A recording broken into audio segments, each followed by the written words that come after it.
Thank you, Franco. It is my privilege to open the first session of these NYU webinars entitled Contract Law for Arbitrators, Brazilian Law, New York Law, and Transnational Law. Such initiative, as you mentioned, is hosted by the Center for Transnational Litigation, Arbitration, and Commercial Law, directed by my colleague and friend, Professor Franco Ferrari, with whom I'm honored to share the coordination of this endeavor. There will be 4 webinars aiming at delving into topics that are at the heart of many arbitration disputes around the world. Such topics are the following: contractual interpretation, which is our topic of today, change of circumstances, good faith, and penalty clauses. The approach of these webinars is comparative. Every topic will be considered at least from 3 different perspectives: Brazilian law, New York law, and transnational law. Most likely, the perspective of other laws will also play a part in the forthcoming discussions, because perhaps no other branch of private law is more pointed towards comparison than contract law itself. From the outset, it must be clarified that in these webinars, comparison will not be a mere theoretical exercise.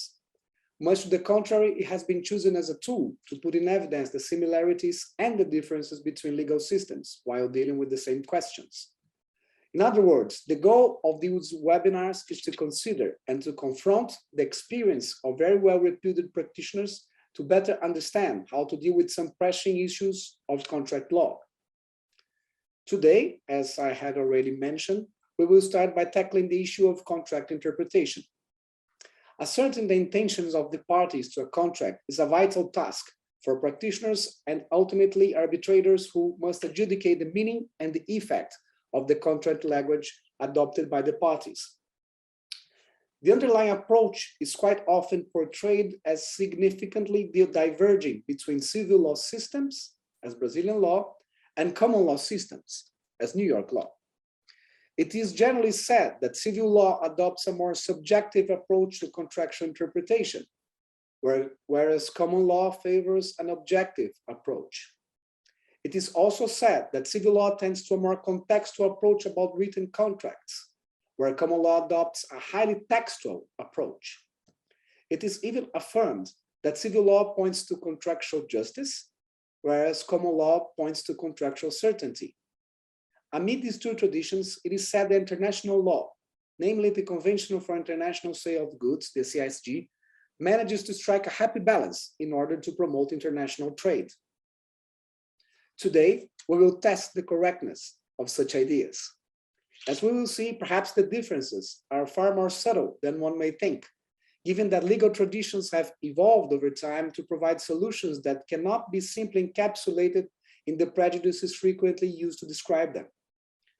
To debate such a relevant issue, I have alongside with me Catarina Monteiro Pires, full professor of the University in Lisbon, Portugal, and international arbitrator who has been very active in Brazil in the recent years. I also have Professor Benno Kimmelman, professor of practice at Brooklyn Law School, independent arbitrator and chair of New York International Arbitration Center. I'm deeply honored to have you with us, Professor Kimmelman. And my colleague and friend, Franco Ferrari, who besides being a professor at NYU, my co-moderator, also sits quite frequently as an arbitrator, hence is very entitled to discuss these issues from a practical perspective as well. My name is Cristiano Zanetti. I'm a professor of the University of São Paulo in Brazil. I also sit quite frequently as an arbitrator, and it is my privilege to moderate this webinar. Before moving on and giving the floor to Benno, I would like to encourage the audience to put forward any questions they may have to our panelists on our chat. I'm sure they'll be happy to take them, and I will make sure that every question will be answered during the session or afterwards. That being said, I would like to start with Benno. Benno, would you be so kind to share with us the main features of New York law regarding contractual interpretation? Am I exaggerating while putting the prejudices right away? Is it true that common law is far more objective than civil law? What are your thoughts on this? I think you're on mute. I am indeed. Thank you so much, Cristiano, and thanks so much to the organizers. It's an honor for me to be here and to sit virtually with my colleagues. And let me just, before I answer your question, add one more question to the mix, and that is, do our perspectives as professors, as arbitrators, as practitioners, are they affected by the legal system in which we train and in which we practice? And I think that's a question that everyone who goes to arbitration asks before they pick their arbitrators, and as they argue their case. So to your big picture questions, I think there are differences. I think the differences sometimes are very subtle, but what's always struck me is that each of us brings our own perspective, our own experience, our own training from our respective legal system or legal systems to the process, and that's often how I see some of the differences arising. So the way I would sort of try to summarize the New York law from a contract interpretation perspective is this. The first question I always ask is, does New York law apply? And my question really is directed to the governing law provision in a contract, and almost all contracts that we see and deal with have them. But the governing law provision is not always so simple, because when one chooses New York law, for instance, one's choosing many, many different substantive areas of law, one of which is contract law, and one of which deals specifically with sales domestically, and that's the Uniform Commercial Code. And it also deals, as Franco will speak to, with the CISG. However, many New York contracts, if not most, carve out the application of the CISG. So choosing New York law is a choice of a bundle of many laws that may or may not apply to your contract case. So that's the first question. And then the second point I focus on is that if New York law does apply, and if it is the New York common law that relates to contracts, which is really what I'm going to speak about today, not the sales perspective of the Uniform Commercial Code, then the question becomes, what's the source of that law? Where do you look to really to see what it is and understand how it's applied? And as you can appreciate, and this is one difference, when I ask that question, I look to cases. I look to cases specifically from the New York court system, which stands independent and parallel to the federal court system in New York. And I do that because the responsibility and the development of New York law historically and currently is essentially out of the state court system, the highest court being the Court of Appeals. And although there are many cases in the federal courts and federal court judges will tell you this, they don't create that, they use state law and they develop it, but it's not their responsibility. And so state courts and state court decisions for me have a particular importance. And although there are many scholars and many treatises and many wonderful treatises and wonderful scholars, for me, the source is always the case law.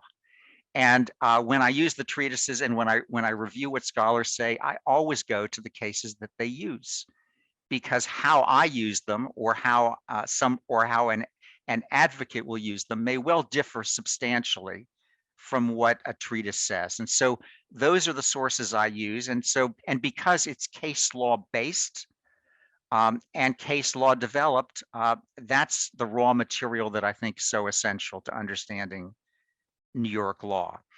Now, if you ask the question, what's the purpose, what's the goal of New York contract law, then I'm sure every legal system will say the same thing. It's to basically implement the intent of the parties. And I think everyone can agree on that. But the question is, how do you do it and what do you use? And so for me, when I'm sitting as an arbitrator or when I'm sitting as an advocate arguing for the application of New York law, the first question I always ask and the first question I always address is the contract clear and unambiguous? And I say that because what I wanted to do was to show you, just with an example, a recent New York Court of Appeals decision which says so much about New York law. This is written by the chief judge in 2019. And she wrote, this is the very beginning of the decision. It says, in New York, agreements negotiated at arm's length by sophisticated counseled parties are generally enforced according to their plain language, pursuant to our strong public policy favoring freedom of contract. And in some ways, that sentence tells you everything one really needs to know in a general sense about New York law. It matters whether parties are counseled or not. It matters whether they're sophisticated or not. It matters whether their agreement is clear and unambiguous or not. But when all of those factors come into play, then the rule is that the plain language that they have agreed on is what is going to be applied by a court and presumably by a tribunal applying New York law. And what's interesting for me is that the chief judge of the Court of Appeals says that that rule is based upon a strong public policy favoring freedom of contract, which means the public policy is to enforce what the parties have agreed to as reflected in their writing. And so that becomes the starting point, I think, for understanding the New York law contract interpretation perspective. So for me, the first question then always is the contract clear and unambiguous? Because how we approach it from a New York law perspective differs on whether it's clear and unambiguous or not. If it's clear and unambiguous and you determine that from the four corners from the face of the contract itself, not from anything outside the contract, well, then what the chief judge said and what I just wrote, what I just read is the rule. Those words agreed to, if clear and unambiguous, will be enforced in accordance with their terms. And as the chief judge said, that's a public policy issue. And it's one of the important policies because it's one of the things that New York prides itself on from the perspective of what parties can expect when they enter into contracts governed by New York law. Now, what if in the other context, you find that the contract is not fully clear and unambiguous, that there are ambiguities? Well, if there are ambiguities, that takes you, and what that means is that the contract or portions of it are susceptible to two or more reasonable interpretations. Again, looking at the face of the contract itself, its four corners.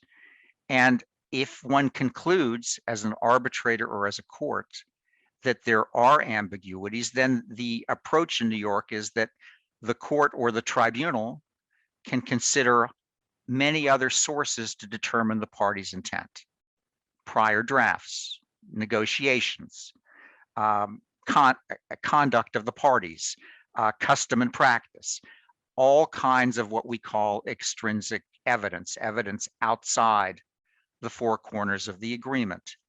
And obviously, the first issue that I often see being contested in a dispute about the meaning of contract is it unambiguous or is it not?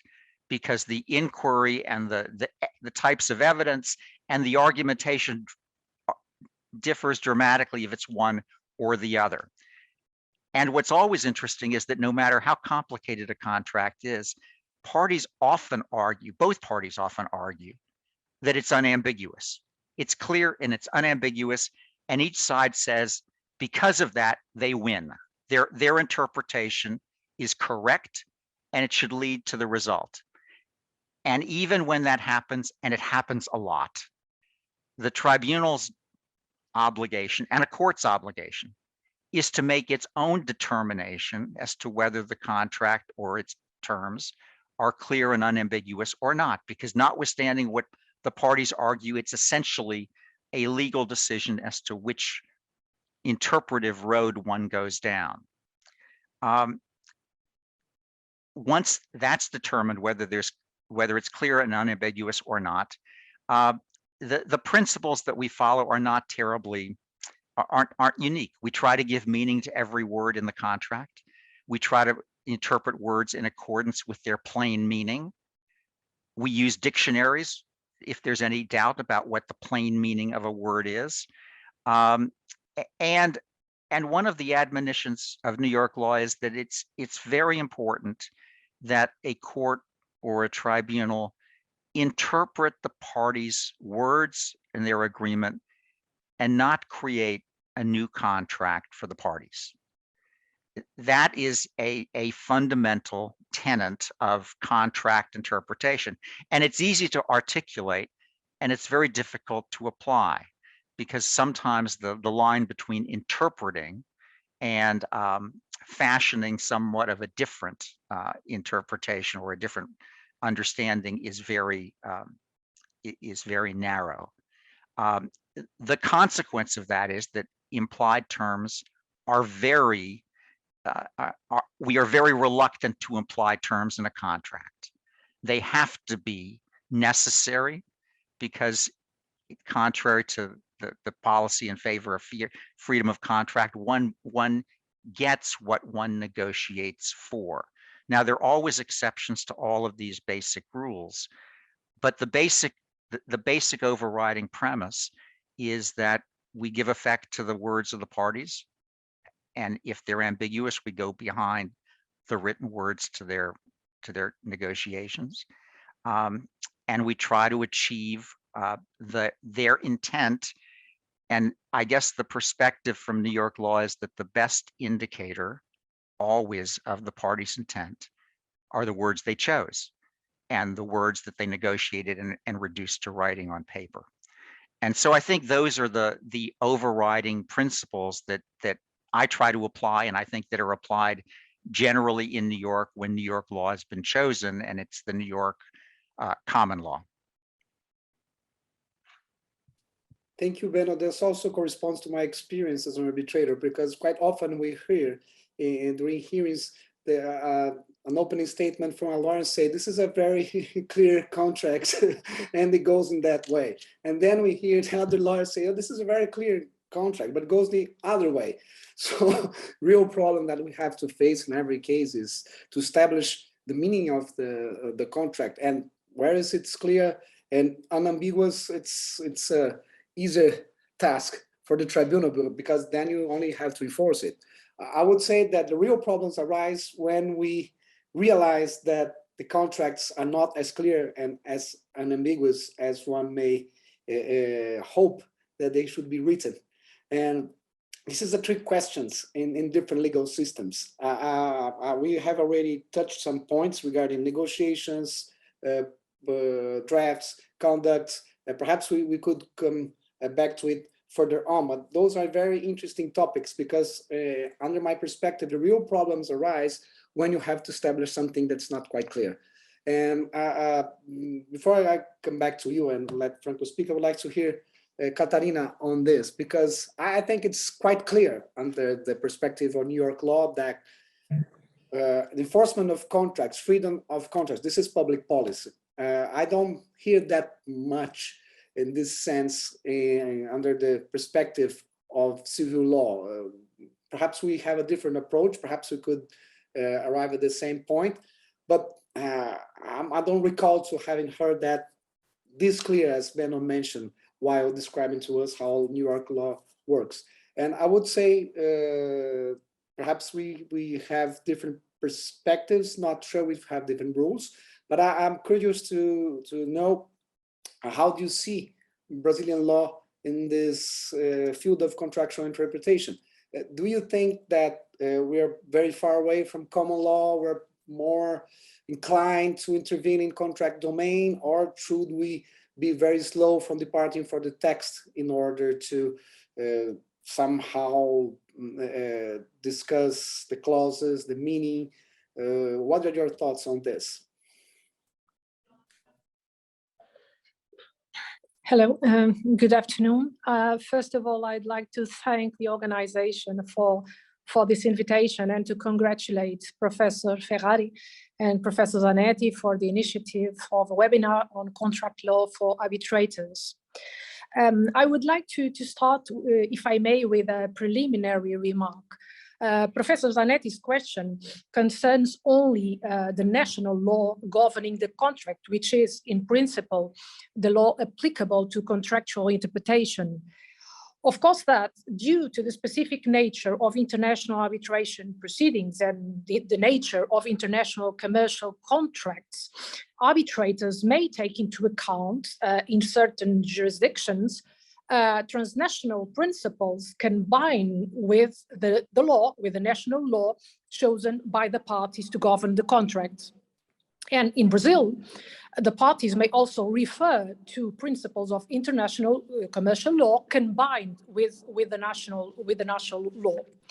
So with this subject to this caveat, I will concentrate my attention only on the national law applicable to contract interpretation. In this case, I'll focus my attention on Brazilian law to answer Professor Zanetti's question.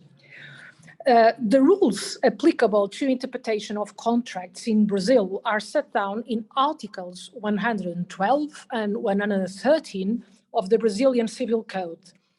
And before even interpreting such civil code rules, arbitrators should examine if the contract agreed by the parties encompasses rules on contractual interpretation. All this area is dominated in Brazil by parties' autonomy. And one of the consequences of the principle of private autonomy in this field is that parties may agree on the rules and criteria of contractual interpretation. The Brazilian Civil Code expressly authorizes the parties to agree on such criteria, on such standards of interpretation. And of course, that this means that rules of Articles 112 and 113 of Brazilian Civil Code are default rules.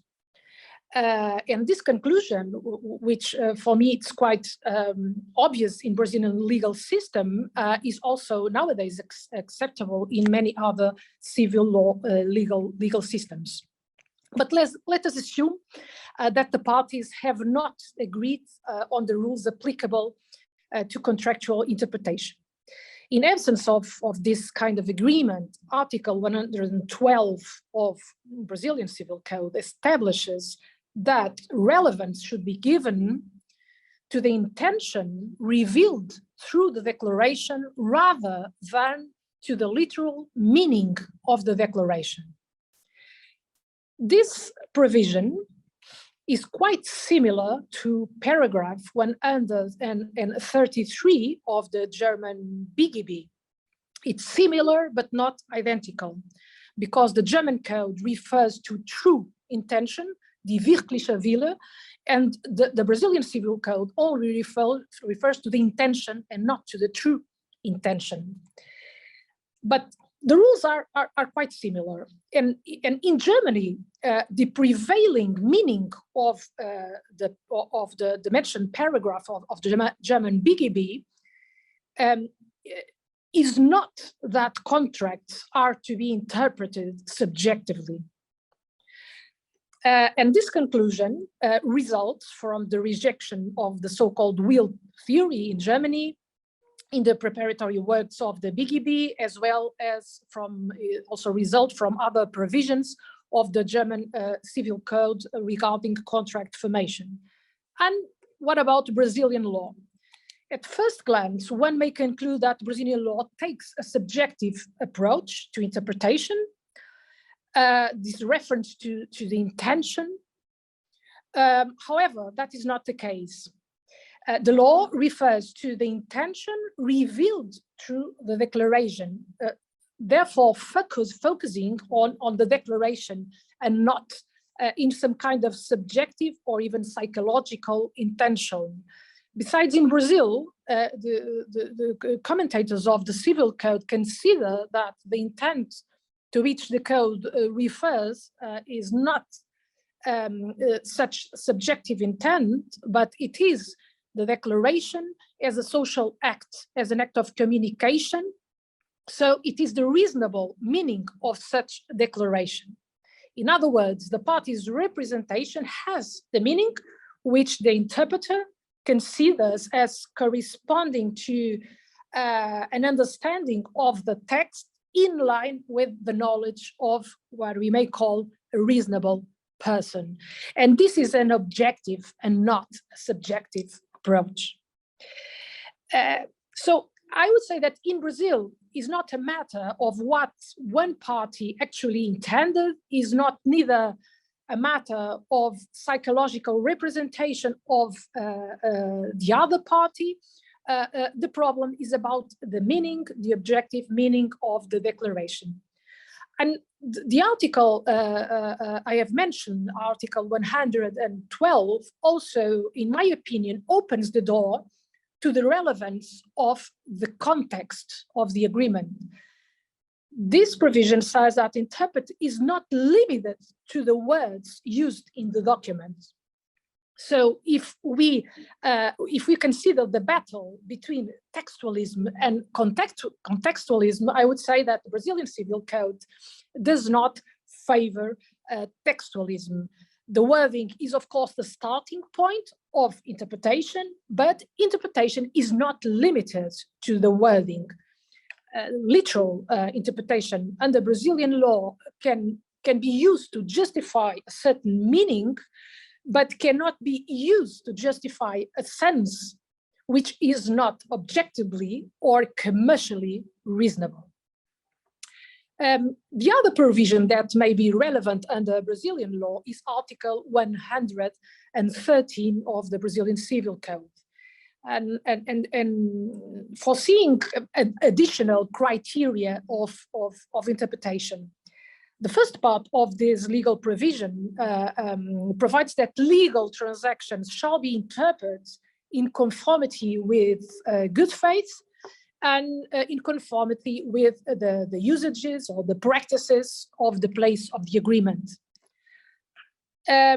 This reference to good faith and also to the practices, to the usages, is similar to a paragraph of the German Civil Code. So it is in line with one of the paradigmatic codes of the world of civil law legal systems.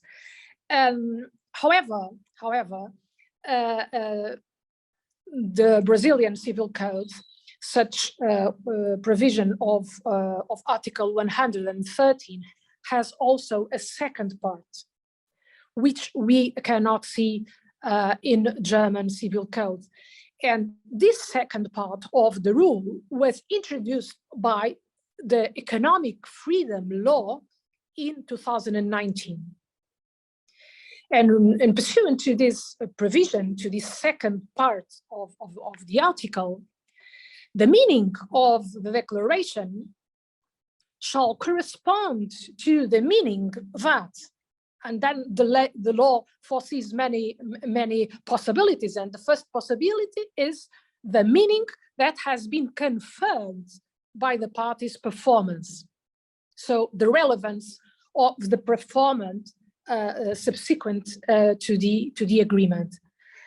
Second possibility, the meaning that corresponds to usages and practices of the market.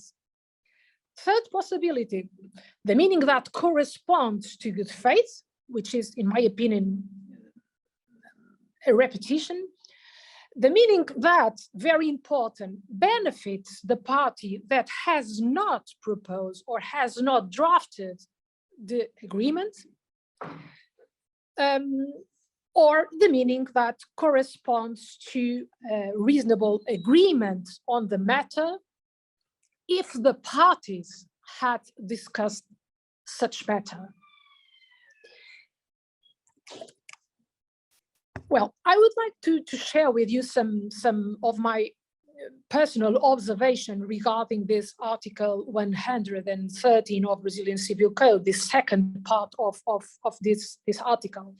And the first is that, in my opinion, it adds new standards which are quite innovative in a civil law country. It recognizes, for instance, the contra proferentem rule, which is well known in common law legal systems, or at least according to certain positions. It enables us to discuss if this rule is recognized by Brazilian law. It opens the door to the recognition, or at least to a valid discussion regarding this aspect. And this is quite peculiar. Second, the second part of Article 113 clarifies that the declaration is not reduced to the words of the clause, and that the meaning may be clarified by the context of the contract, particularly by the acts and by the omissions of the parties when performing the contracts. And the authors also, or academics also, accept that the same conclusion may be applicable to the negotiations prior to the agreement.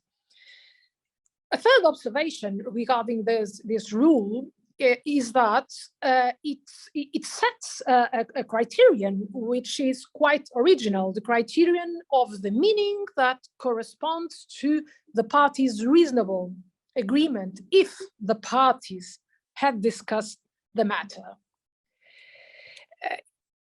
The originality of Brazilian law as a civil law country is not limited to this provision, because another source of originality corresponds to Article 421A of Brazilian Civil Code, which establishes that commercial contracts are presumed to be symmetrical and with equal parts. This presumption, of course, plays an important role regarding contractual interpretation, and this is a presumption that was introduced in the Civil Code by the Economic Freedom Law of 2019. A question we may ask in order to have the global picture is whether the applicable standards in Brazil are limited or strictly limited to the Brazilian Civil Code. And the answer is no, because in Brazil, courts and also academics accept that tribunals and courts may use complementary points of reference. Which points of reference?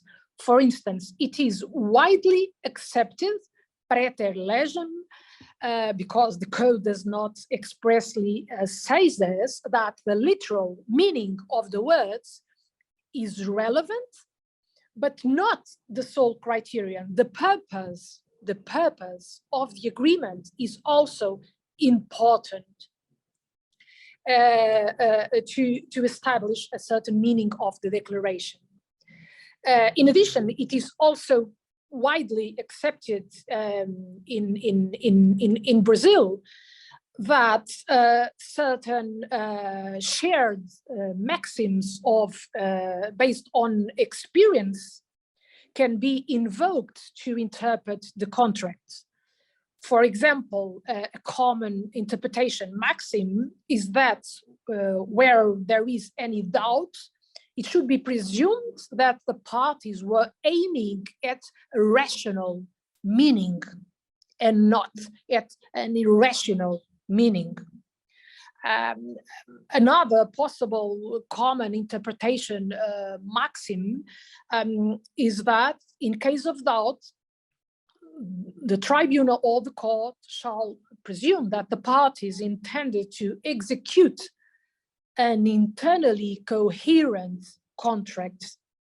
So we can accept the rule of rationality and the rule of coherence as commonly shared maxims based on experience, which are not directly resulting from provision of Brazilian civil codes.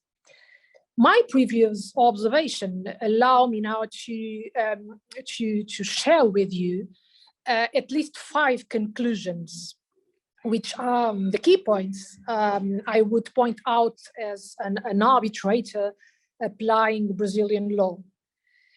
And the first is that the prevailing understanding on contractual interpretation cannot be reduced to the literal words of Articles 112 and 113 of Brazilian Civil Code.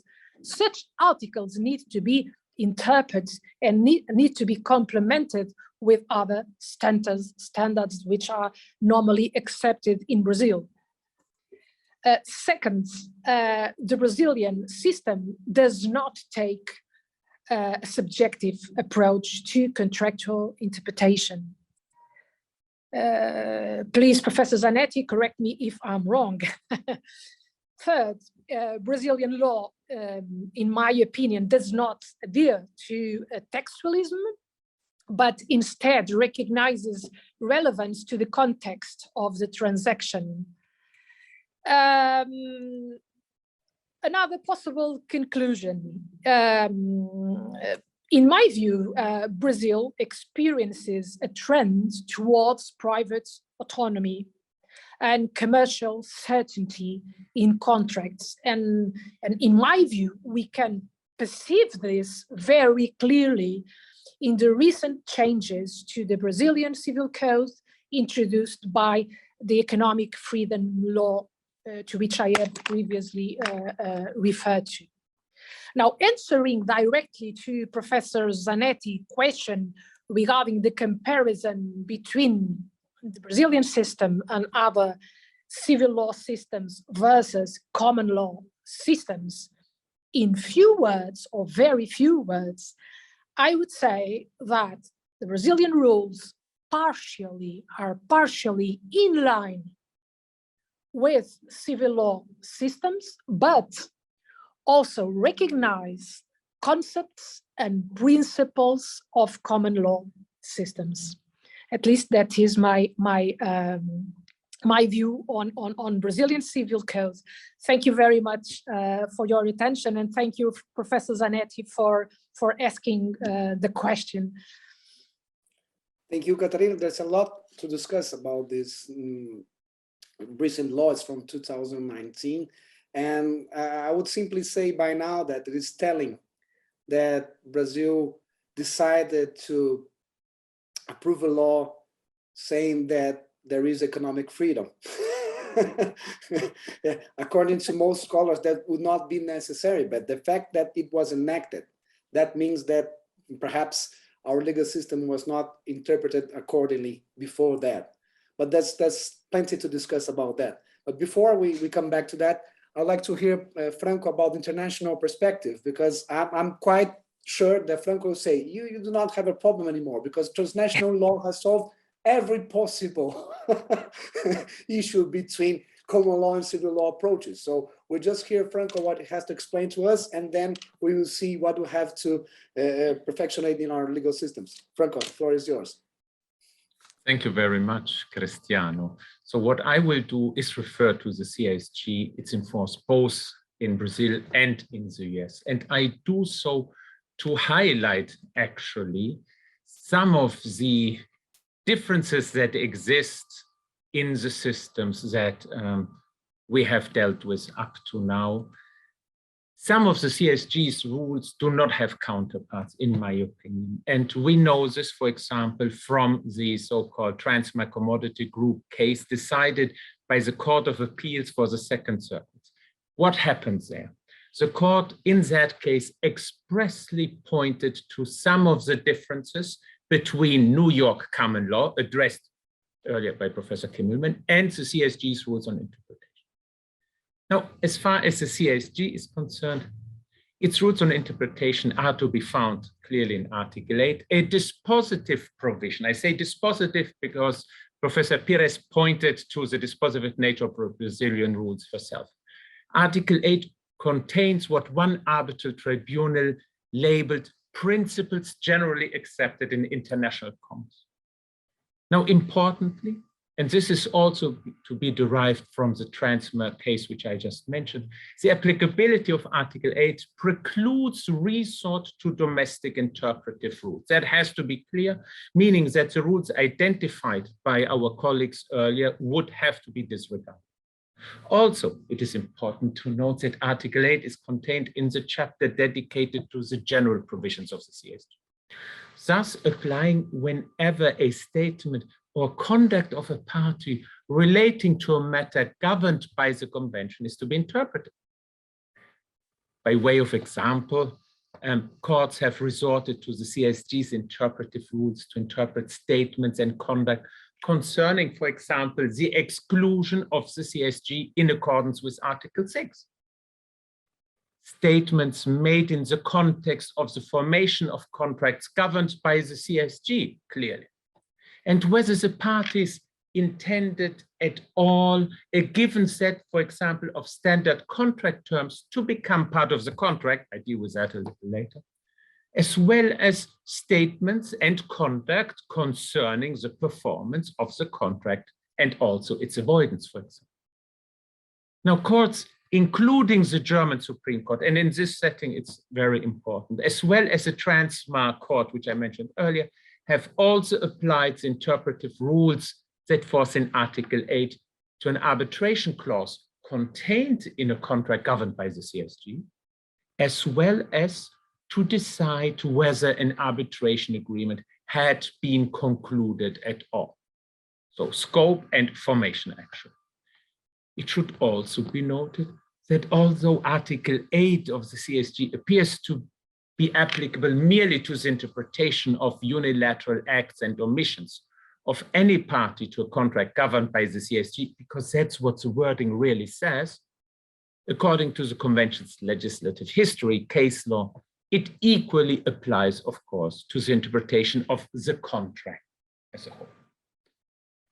Now, Article 8 contains two different interpretive rules, which apply, of course, in a given order. One has to try to first interpret any statement or conduct on the basis of Article 8.1, and here I use a word mentioned by my colleagues earlier, subjectively, meaning one has to try to first determine the real subjective intention of the declaring party.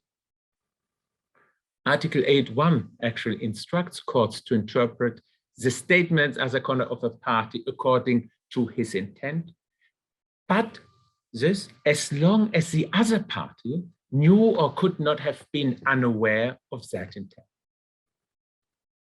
Now, this means that where, for example, the addressee of a statement does not recognize the intent of the party making the statement, although it is easily recognizable, that addressee will nevertheless be bound by the declaring party's subjective intent. On the other hand, where the addressee understands the declaring party's real subjective intent, and this despite that party's unclear or incorrect language, that party's real subjective intent will be relevant regardless, of course, of what a reasonable person may have understood in the same circumstance. Of course, for the subjective intent of the party to be at all relevant, and this is also something Professor Pires mentioned, it must somehow have been manifested. In other words, the intent that one party secretly had is of course irrelevant. And again, this holds true also under Brazilian law, if I understood Professor Pires, of course, correct. As pointed out in case law, for example, the party asserting that the other party knew or could not have been unaware of the former party's intent has to prove that assertion. And that is in real life, in case law, important. But also courts have to indeed first try to establish the meaning of a statement or other conduct by looking into the intent of the party making that standard or holding that contract. Most cases will not present a situation in which both parties to the contract acknowledge, realize, are aware of the subjective intent. In most cases, therefore, more objective elements will provide the basis for a court's decision, and this as per Article 8.2. According to this provision, the statements and conduct of a party are actually to be interpreted according to the understanding that a reasonable person of the same kind as the other party would have had in the same circumstances, which, according to one court, means nothing but to reasonably interpret the party statements. And that is a Supreme Court from Germany I have just referred to, at least implicitly. But as a consequence, the understanding of the actual addressee of the statement to be interpreted is irrelevant. Rather, one has to resort to the understanding of what some people call a reasonably diligent businessman who has the same knowledge as the actual addressee of how business is conducted in the trade concerned and the transactions are implemented. What does this mean? For the CISG, this means that the addressee's understanding therefore applies in this case too, of course, but in a more generalized form. In other words, the reasonable person referred to in Article 8.2 is not a reasonable person in the abstract, and this, in my opinion, is relevant. What happens, however, where according to the objective interpretation, a meaning is attributed to a statement that differs actually from that which the declaring party wanted itself to attribute to it. Now, in my opinion, the answer is easy, because this issue is to be qualified as one of validity of the contract, which pursuant to Article 8 falls outside the CISG scope of application.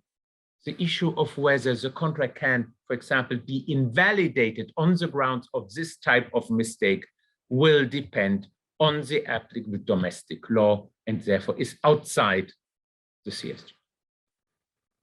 Now, there's another part to the provision, Article 8.3. According to this provision, in determining the intent of a party or the understanding of a reasonable person, due consideration is to be given to all circumstances of the case, including the negotiations, any practices which the parties had established between themselves, of course, usages, and any subsequent conduct of the parties. Now, these elements have to be taken into account. I want to make this clear, both when subjectively and, of course, also when objectively interpreting the statements of the parties or the contract itself. As, however, the list is non-exhaustive, other elements may also become relevant.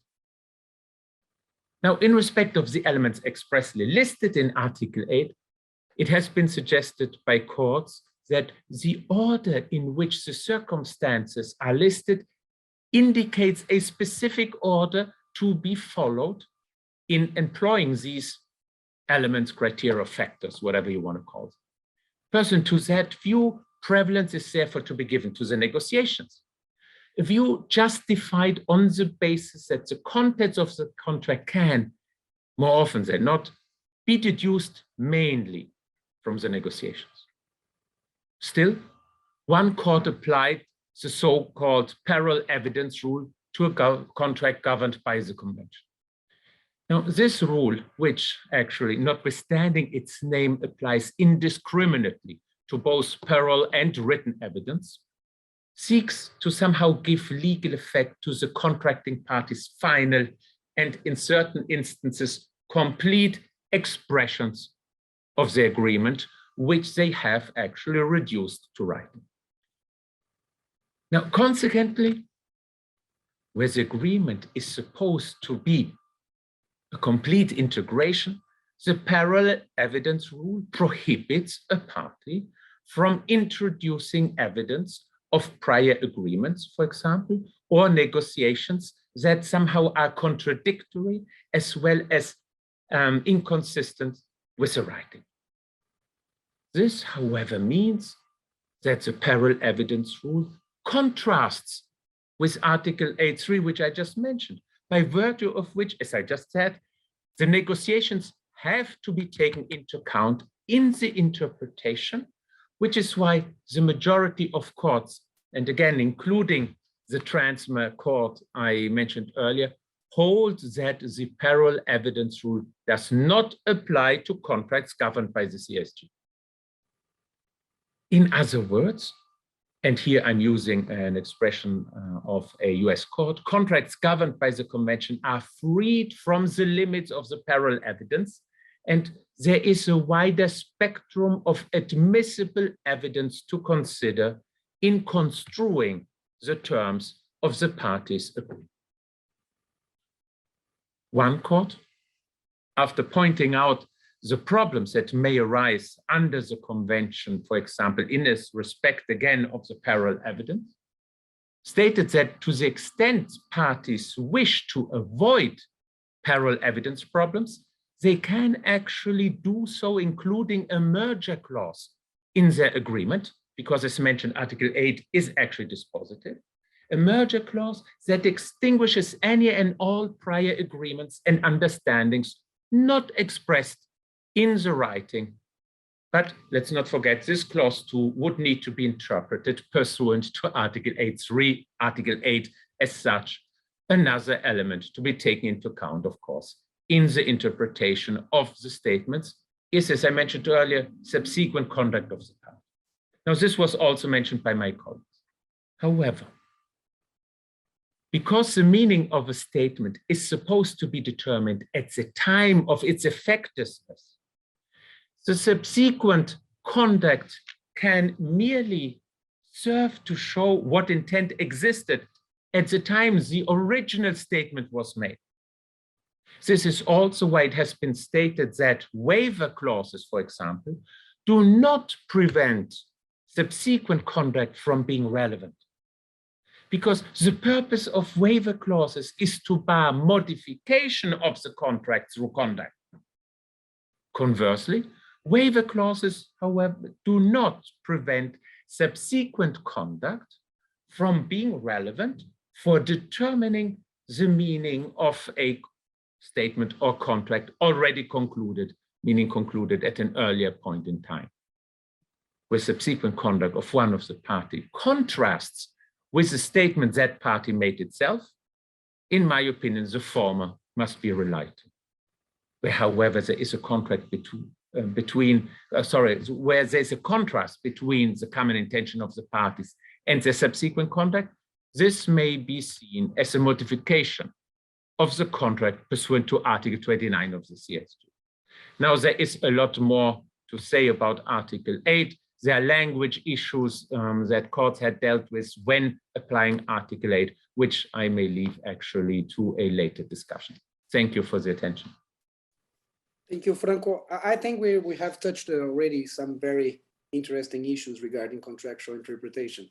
One of them regards precisely the materials available to interpret a contract. I once read in a treaty that we have different eyes looking at the contract over time. We have the lawyers that actually wrote the contract and they think the contract is perfectly in good shape because they're trying to reach some agreement with the other lawyers of the other party and they're trying to solve several issues. And at the end of the day, usually are very happy with the product that they obtained because the contract was signed after all and that was executed to some extent. And then perhaps sometime afterwards, the same contract is then read by a different group of lawyers, litigators, who basically are trying to destroy everything that their colleagues have created before to the extent that it goes against their clients. So these different readings over time, they create several issues. And I marveled still today how good lawyers can be in order to create problems in contracts. When you read the contract the first time, when you have a case, you say, oh, this is quite clear, there should not be a problem, should not be an issue. And then they try to convince you, they're very persuasive sometimes, showing that it's not that clear. And then obviously this is something that contract lawyers are aware of. So they try to protect themselves by putting a lot of clauses saying, okay, you should not be able to discuss that. One example are definitions. You have these definitions, for example, in M&A transactions, you have tons of definitions, and that's very helpful because it clarifies some issues. But they also put merger clauses by saying, this is the entire agreement of the parties. You should not be allowed to consider anything else. Everything is here. Once Professor Pires and myself, we are giving a lecture regarding M&A transactions, and I quote actually at that time, Aristotle saying that happiness is an expression of the something that is self-contained, meaning that everything that's perfect has all of its parts. It's like sometimes lawyers see their contracts. It's perfect. It has everything that we need. But then you have problems. You have problems of ambiguity, but then you have problem of supervening facts, something that you haven't thought about when the contract was actually written at the beginning. So if you have this merger clause saying everything is here, but then you have a problem regarding the actual meaning of some provision of the contract. And then my question would be, what do you do then? You complain to the lawyers that wrote the contract, you said everything is here, but it's not? Or are you allowed, despite of the merger clause, to resort to negotiations and subsequent conduct? This is a slightly different approach of what we have discussed before, because we will have established, I think, in both civil law representing by Brazil and common law representing by New York law, and also in CISG, that in principle, before an ambiguity, you are allowed to resort to negotiations and pose contractual conduct to establish the meaning of the contract. But my question would then be the following. Is it different if we have before our eyes a merger clause, or it doesn't change anything? I think that's a fair and very practical question, because vast majority of international contracts, we do have a merger clause. So I want to hear the three of you about this issue. Perhaps I would start with Benno, if I may. Benno, what do you think about this question, this problem? Well, so Cristiano, you're right. We see them all the time. It would probably be a grave mistake for counsel not to include them in the contract. So they're there. From a New York law perspective, the view is generally that a merger clause is certainly some evidence that the contract is integrated, that it represents the entire agreement of the parties, and so it will be invoked if there is a dispute. Now, there can be different kinds of disputes that arise. One kind of dispute might be that it is alleged that there's an ambiguity in the contract, and therefore the merger clause should not bar the presentation of evidence that goes to the ambiguity. Another kind of argument, which is really somewhat different, is that something has arisen that no one anticipated, something that couldn't be negotiated, couldn't be bargained for, couldn't be reduced to writing. And it's in that context that sometimes you see arguments being made that terms, at least from a New York perspective, are necessary to be implied, because they are necessary to essentially effectuate the bargain that was reached, and they could not have been addressed before. So the merger clause, I think, at least from a New York law perspective, is evidence. It'll be used by one side or the other, but it doesn't necessarily prevent either party from addressing what its concern is, and it could be ambiguity, or it could be some unanticipated eventuality that clearly was never discussed and never addressed in the agreement. This is quite interesting to hear. Let me see what Catarina has to say about that. Do you think, do you have a different view about merger clauses? Do you think they're more important than I first suggested? Catarina. Thank you, Professor Zanetti. Well, these clauses come from common law systems, and in my view, I think that these clauses, generally speaking, they are valid under Brazilian law. Now the problem is to know the exact meaning of such clauses, and the exact meaning of such clauses can only be determined in light of the agreement as a whole. In my experience, in Brazil, there is some discussion regarding the possible meanings of such clauses included in written contracts. But in order to understand such discussion, we have to recall some prepositions of Brazilian contract law. And the first proposition that should be clarified is that in Brazil, in absence of a merger clause, the tribunal may give relevance to the negotiations prior to the contract when ascertaining the meaning of the declarations. So this is, in principle, the rule in absence of a merger clause. And the second proposition, which is, in my opinion, also relevant to understand the two different positions, is that in principle, when a contract is reduced in writing, the parties may rely on extrinsic evidence regarding the meaning of a specific contractual term, or even regarding the intention of the parties regarding a certain matter. So bearing in mind these two prepositions that correspond to, I would say, to the background of Brazilian courts, and to a certain extent can also inspire international arbitrators.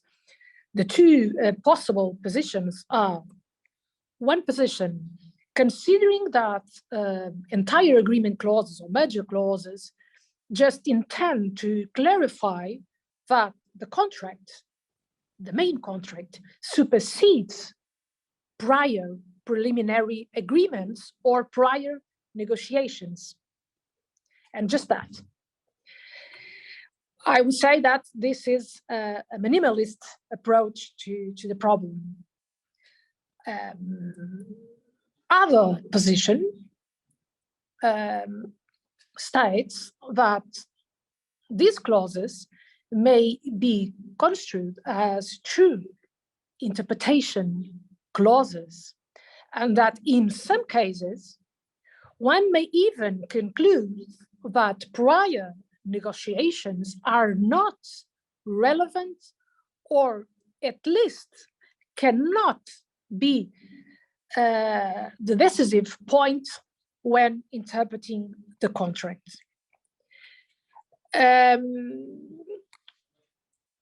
It is unclear, considering the state of the art, I would say, in Brazil,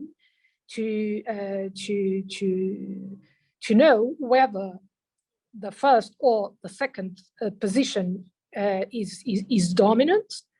In my view, the second position is not excluded. It can be accepted. So I believe that we can also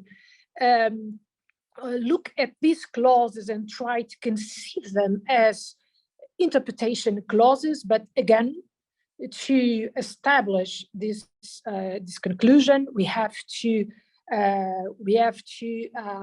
interpret the agreement and the contract as a whole, and we cannot just look at this entire agreement clause or at this merger clause. Professor Zanetti, I don't know if you agree with me. We had so many discussions regarding these problems. So. I'm just moderating today. I'll leave you all in suspension about that.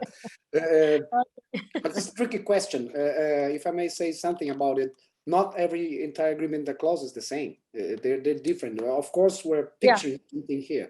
Generally speaking, I would say it has more to do regarding the object of interpretation by saying this is the only agreement then of the materials available to interpretation. But we cannot underestimate the creativity of the lawyers drafting contracts. We see everything.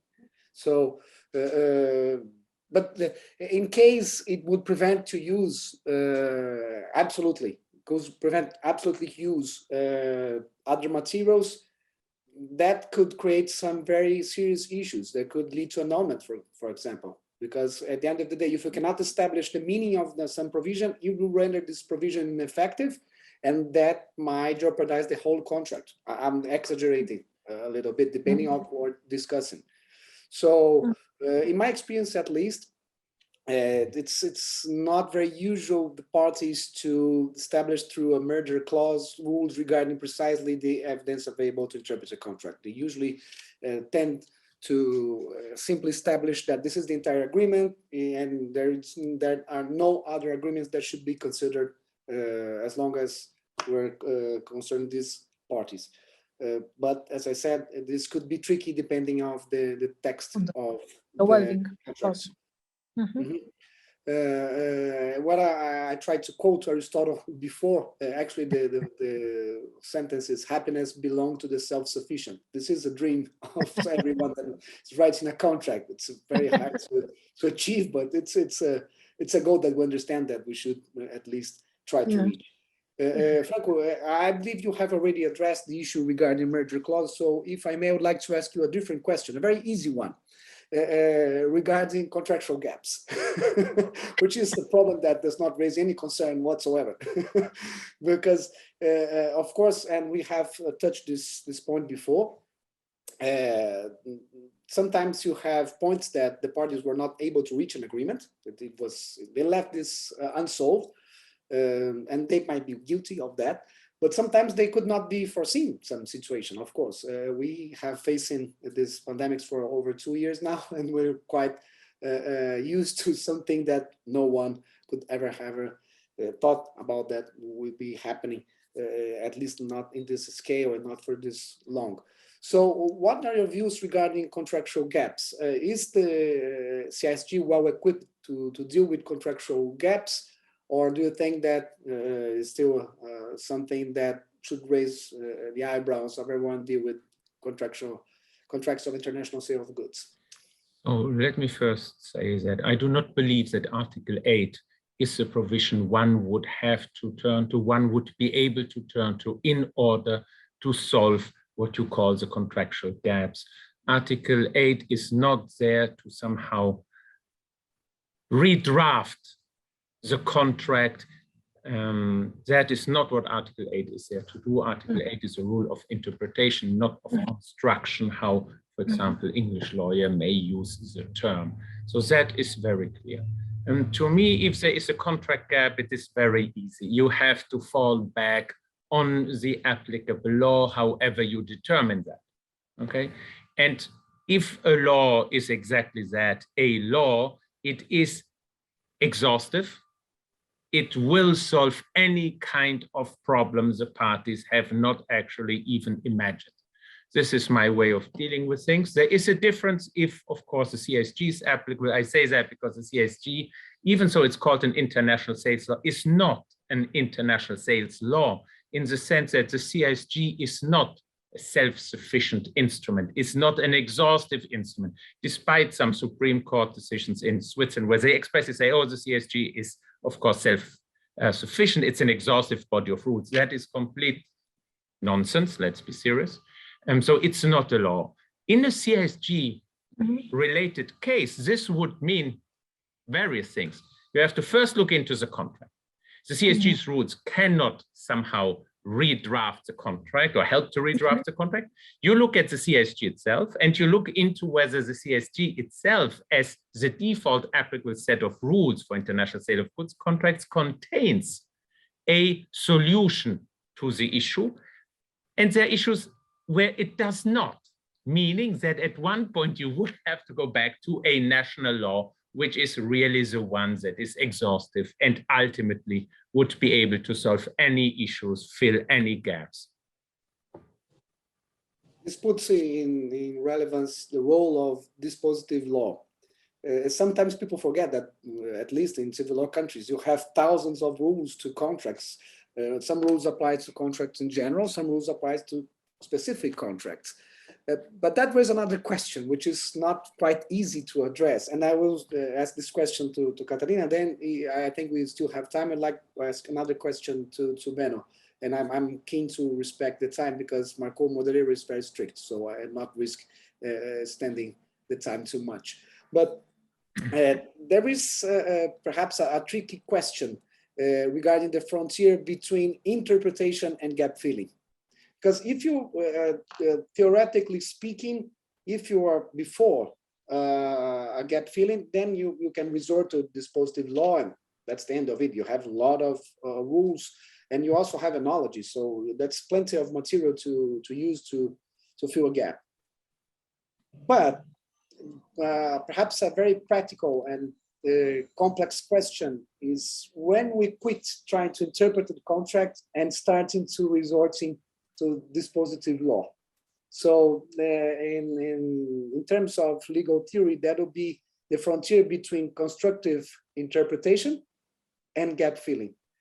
So this is obviously not a question that, at least to my knowledge, we do have a positive answer. But I would like to ask Catarina about her experience while dealing with these issues.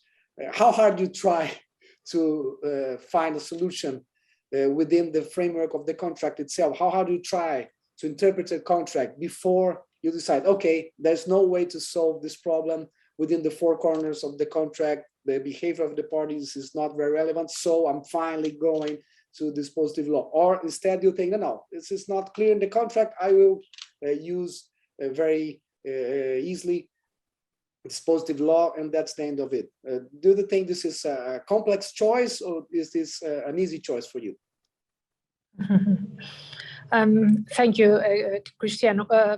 Well, of course, it is a complex matter, and it is very interesting and also of the utmost importance, because in Brazil, we accept that all contracts may have gaps, that arbitrators cannot presume that contracts are full or are hermetic.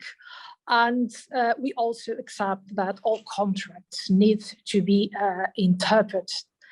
And so if we think of a situation like you have described, the problem arbitrators may have to decide is whether they shall apply the default rules, subject to asking the parties their position on this regard, of course. So in respect of all due process requirements. But if arbitrators can apply the default rules, or if arbitrators shall at least accept that the problem is not that simple. The matter is not consensual, but a very, very simple approach would say that default rules in civil law systems exclude gaps. If we have a default rule that is potentially applicable to the matter and that is adequate, meaning that there is a certain analogy between the situation that is foreseen in the default rule and the case at hand, in that case, courts and tribunals shall directly apply default rules, and this implies logically admitting that there is no gaps to be fulfilled. But I would say that this is a very logical but also a very simple way of looking at the problem, because we can also consider that the blind incorporation of a default rule into a contract may create inconsistencies, may create incoherence, and may be even seen as contrary to the parties' global agreement. And in this case, convoking and applying default rules can be considered inadequate and can even be considered to a certain extent a violation, or at least a deviation from the parties' private autonomy. So I believe that the role of the parties' private autonomy under Brazilian law, to which I have previously also referred to, and which has been reinforced by the recent amendments to the Brazilian Civil Code, implies, in my view, rejecting solutions that can be considered, even if indirectly, contrary to the parties' global agreement and contrary to the parties' private autonomy. So I think that answering directly to your question, I think that in that case, the best choice would be determining the parties' reasonable agreement, fulfilling the gap. Had the parties agreed on that specific matter instead of considering that the contract is full and that the default rule shall be directly applicable to the case. Cristiano, I know that you are just moderating, so I won't ask you what's your opinion. I will talk to you later. It's a sophisticated question. It's something that we should be aware of, the possibilities, but I'm convinced that we should be very cautious on it. I agree. And in any event, in arbitration, should not do that before asking the parties what they think about it, because you may think that it's a genius solution, and no, it's totally against our wishes. So it's a sophisticated operation, but I would say that we cannot entirely avoid this type of problem in any legal systems. And that leads to me ask the question that was waiting for to Benno regarding implied terms. I find this very interesting. I'm as a professor as well, I'm very interested in implied terms doctrine in common law, because it's fascinating how the problems that you have to deal with, and from an academic point of view, and it's quite a challenge in concrete cases, because then you face the situation that you have to decide something, it's not already in the contract, and the parties obviously disagree of the implied term. Otherwise, it would be very easy for us to decide. So I would like to ask you, what do you think is the correct test in order to imply a term? You already told us that you should be very cautious to do this. This is, of course, being private autonomy, the paramount principle. You should not imply a term, otherwise there's good reason to do so.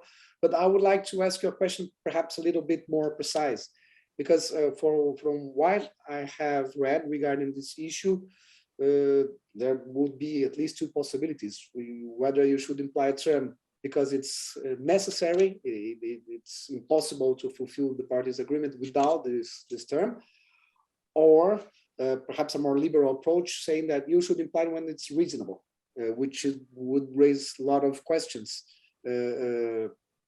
What are the standards to consider in this in this view? But that's just me overthinking things. I would like to know, what are your thoughts on implied terms? Do you have to, how hard is the standard for the party to obtain an implied term in its favor? It's too complicated, it's not that complicated. Am I exaggerating seeing this from a civil law perspective? Cristiano, I think it's fair to say it's one of the most challenging issues that can arise, and of course there's no default to fall back on. The arguments being made to imply a term, because if it's not implied, it won't exist. It won't be there, and a party's will not be able to assert any rights based upon it or seek any relief based upon it. So this is one of those areas where the case law becomes very important, to see what parties have requested from a tribunal, particularly a court, and what a court has done. And the language that the courts have used in their decisions is really this, to pick up on the words that you used yourself. The principle that they invoke is that a term can be implied when it's necessary to effectuate the intent of the parties. So and necessary is what's used as opposed to reasonable. So necessity seems to be the requirement, but it's not just necessary, because you could argue something is necessary because there's a gap, to use your prior question. There's nothing in the contract that deals with this situation. And so the cases are even, I think, a little more restrictive than that, because at least in one of them that was decided by New York's highest court, the Court of Appeals, it said that you may be able to imply a term where the contingency was not clearly foreseeable. So when the courts talk about implying terms, it's about may and not shall. There's a tremendous amount of discretion, and it must be necessary in order to consider doing so. And also they look at the conduct of the parties at the time that they were negotiating and drafting their agreement. You know, what did they contemplate? What was foreseeable?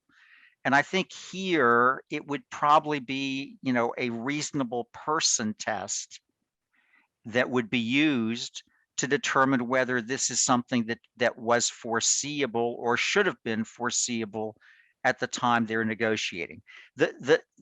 My takeaway from reading the cases, and this is where the cases become so important, is it's very fact intensive, number one. Number two, there's a tremendous reluctance to imply a term, because, as you said, it essentially is a deviation from the freedom of contract. Your bargain is what you struck. It's not what someone has written for you after the fact. And it's driven by the requirement that there be necessity, and there seems to be a foreseeability element as well. So it's a very hard path to follow, and a very challenging argument for a party, and a very difficult argument for a tribunal, because these arguments aren't made where there isn't a really serious problem and no apparent solution at all in the contract. It's a nightmare, Benno, right? In short, it's a very difficult nightmare for all. Well, before I give the floor to Franco to close, I'd like to thank you, the three of you, for answering my questions. I find this increasingly interesting, this comparative approach, because we go to cases which is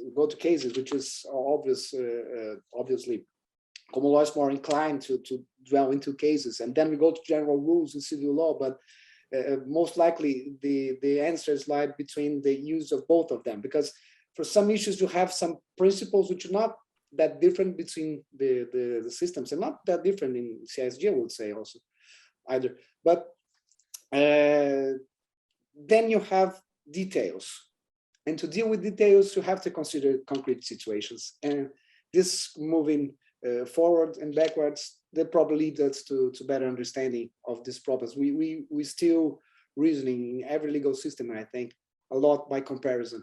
And when you see a case that was well decided, then you have material to decide your case in good way as well. So thank you, three of you. And now I give the floor to Franco to close our first session. Thank you. Oh, thank you very much again. First of all, to Cristiano for the idea to put this together.